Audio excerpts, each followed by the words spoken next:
id Software has consistently been setting industry graphical standards since the days of Wolfenstein 3D, and continues the tradition with Rage. Built using id Tech 5, this cross-platform shooter impresses with incredible visuals and great gameplay. id tries a few things new this time around, including an increased emphasis on story, as well as a new weapon upgrade structure and vehicle combat. Though not everything works well and Rage is not a revolutionary product, the end result is another great game from id.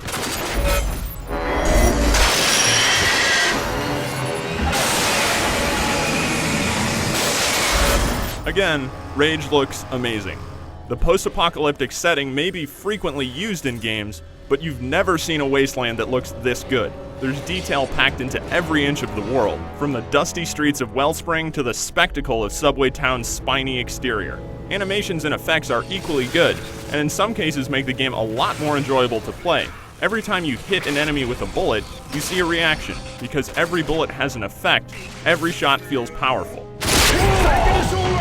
The character designs and animations are so well done that it's easy to miss that none of your tasks in Rage are particularly novel, and nobody has anything especially interesting to say. None of the game's personalities are more than caricatures. Oh, I am so glad I got out of bed this morning. The story, where you emerge from a vault in a post-apocalyptic wasteland and have to figure out how to survive, doesn't really go anywhere either, and fails to deliver any kind of satisfying conclusion. It's all dry, predictable developments that feel as though they exist only to ferry you from one combat area to the next. You're going to die.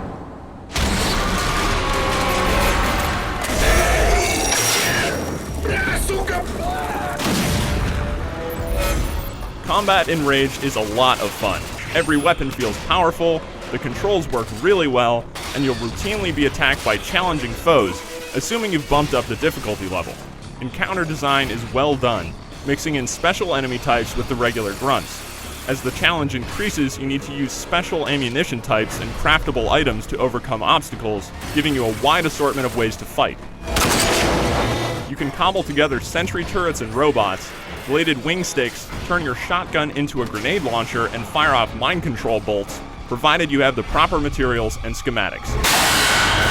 Though the wasteland has big open areas, the first-person shooting is meant to occur mostly in enclosed spaces.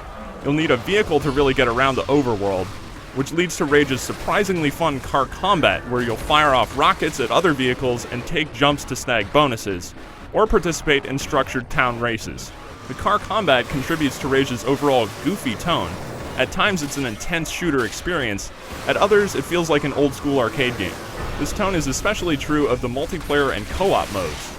The competitive online experience is only car combat, pitting you against others in a variety of well-conceived modes to tear around small maps and blow each other to bits, as well as unlock more vehicles, weapons, and special items. There's also a co-op mode where you and one other shoot through standalone missions, striving to stay alive to build a multiplier and get high scores.